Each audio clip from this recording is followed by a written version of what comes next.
श्रृंगार पंडित जी करेंगे या जो वहां पर मठाधीश पीठाधीश जो होंगे वो करेंगे।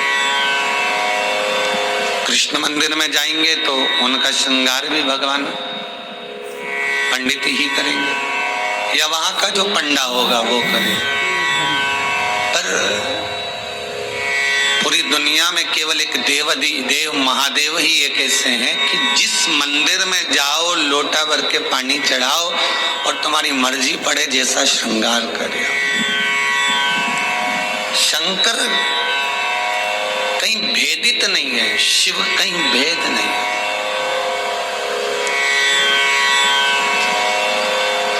और बड़ी एकाग्रता, बड़ा चिंतन, बड़ा मनन शिव का।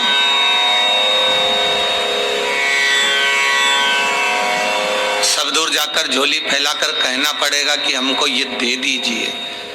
शंकर के पास जाकर झोली फैलाकर कहना नहीं पड़ेगा कि हमको दे दीजिए। केवल अगर आप शंकर के चरणारविंद तक पहुंचे हो या शिव महापुराण तक कभी भूल से भी आप पहुंच गए हो तो ये आप आने वाले नहीं हो, आपकी सामर्थ्यता नहीं है कि आप शंकर के करीब पहुंच जाएं, शिव महापुराण तक पहुंच जाएं। ये तो स्वयं शंकर को कोई करुणा करना होगी, शंकर को कोई दया करना होगी, कुछ कृपा करना होगा। इसलिए बाबा ने आपको बुला लिया, बाबा ने आपको दर्शन दे दिया। वो शिव कर सकते।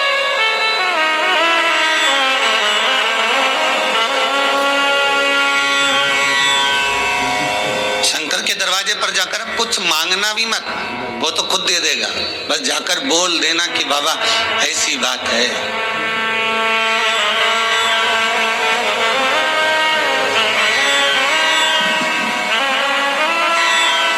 कल इंदौर से एक भैया आए थे, उन्होंने माइक लेकर बोला था, ध्यान होगा कि उन्होंने माइक लेकर उसको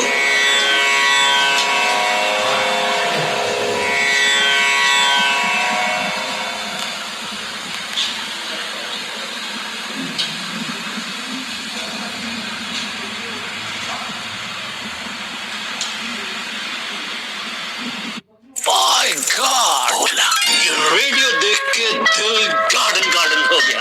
10,000 रुपए दूंगा इसके। QR कोड स्कैन कर पैसे तुरंत तुम्हारे अकाउंट में। बोला कंगाल हो गई मानोगे? कितनी बार समझाया है? UPI कहता है QR कोड पेमेंट करने के लिए होता है, रिसीव करने के लिए नहीं। अपने पैसों का ध्यान खुद रखो। Good bye bad bye, I'll be back। आप भी इस वीडियो को शेयर करें और अपने आसपास के भोले को बचाएं।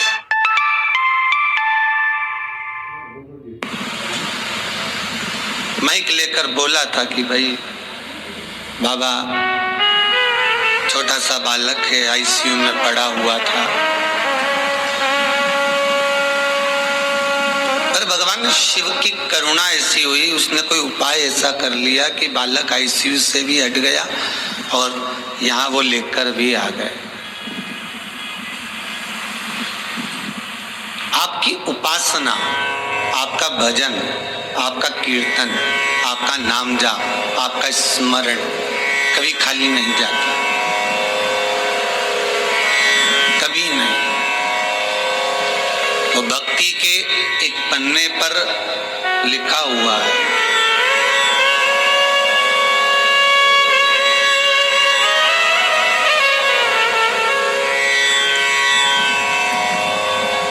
देवराज नामक का ब्राह्मण शिव महापुराण की कथा कहती है। 24,000 श्लोक इस शिव पुराण में है, 12 खंड हैं, 7 संहिताएं। उसमें देवराज का जो चरित्र है, जो देवराज पहले तो सत्कर्मी था, भजनावली था, भगवान की भक्ति में डूबा हुआ था, भगवान का स्मरण में डूबा हुआ था, भगवत नाम में डूबा हुआ था।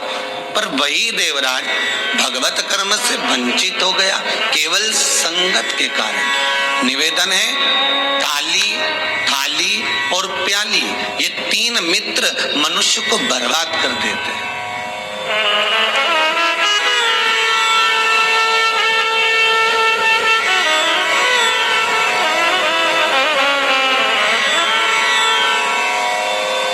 प्रशंसा करने वालों से दूर रहना, बहुत जल्दी बर्बाद करेंगे ये महाराज।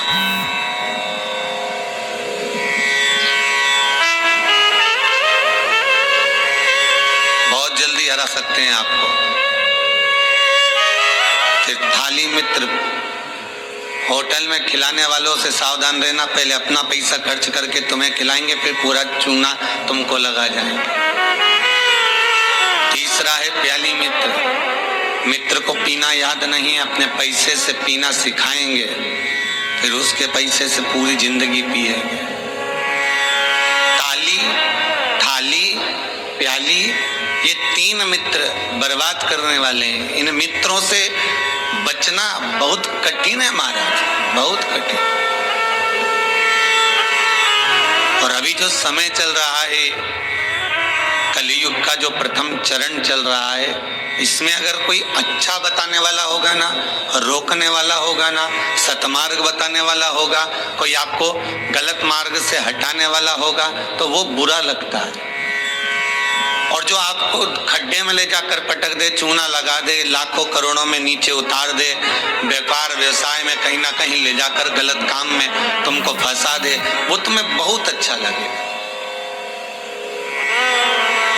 ये कलयुग का जो फेर है, कलयुग का जो क्रम है, वो ये निश्चित कर देता है कि आपको सतमार्गी ठीक नहीं लगेगा।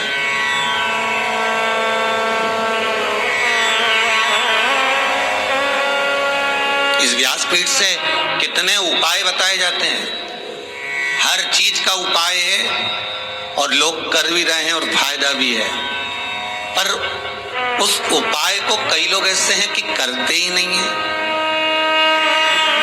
फिर किसी ज्योतिषाचार्य के पास पहुंचे, फिर किसी कहीं जाकर पूछ लिया, कहीं बाबा जोगी आ रहे होंगे उनके पास पहुंच गए, किसी का सिर घूम रहा होगा, माँ गेहूं दाना लेके पहुंच गए, कहीं नारियल लेके पहुंच गए, फिर उनसे जाकर पूछेंगे, बताओ माताजी, बताओ पिताजी, हमको ये हो गया, हमको वो हो गया, और माताजी पिताजी बस तुमसे धन लूट सकते हैं।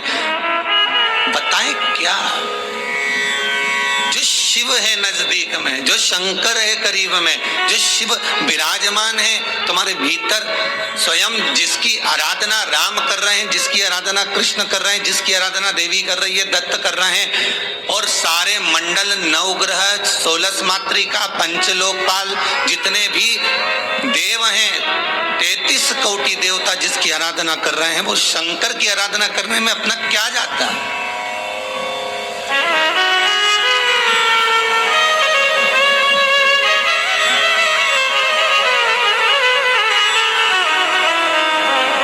स्वयं भगवान कृष्ण को जब पूतना दूध पिलाने के लिए आई और विष पिलाने के लिए पूतना आ गई, तो भगवान कृष्ण दूध तो पी लिए, पर जब विष पीने का समय आया तो भगवान कृष्ण उसी समय पर शंकर भगवान को याद करते हैं, भोलेनाथ जी आओ। शंकर भगवान ने पूछा क्यों कृष्ण? कन्हैया जी कहते हैं दूध तो मैं पी सकता हूं, पर विष पीना मेरी सामर्थ्यता नहीं है, इसलिए आप मेरे गले में आकर बैठ जाओ। भगवान शंकर भगवान कृष्ण के गले में आकर बैठ गए और सारा विष पूतना का पी गए। स्तनों का जो विष था जब शंकर भगवान पिए तो शंकर भगवान को भी चक्कर आ गए। चक्कर आकर नीचे की ओर भगवान गिरे। तब भगवान कृष्ण को लगा करूं क्या? भगवान ने एड़ी का प्रहार करा और मानसी गंगा को प्रकट करा। गंगा का जल शंकर भगवान पर चढ़ाया, तब जाकर भगवान शिव के चक्कर मिटे। इसलिए आज भी उस मंदिर का नाम चकलेश्वर महादेव है।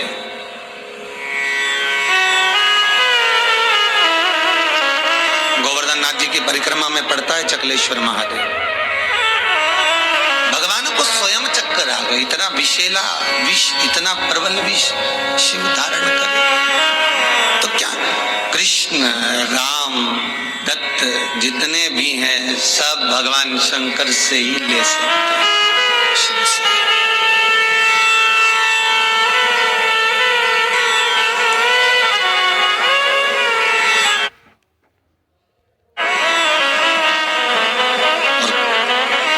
खजाना कम ना होता उसके दरवाजे का, वो लुटाता रहता है। अंबारियों में लुटाया उसने।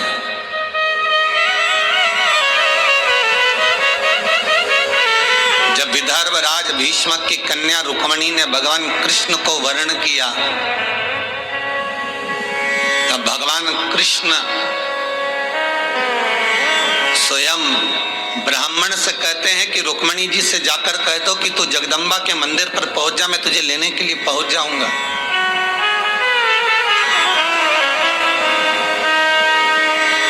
क्योंकि भगवान कृष्ण जानते हैं एक शंकर का मंदिर और एक देवी का मंदिर।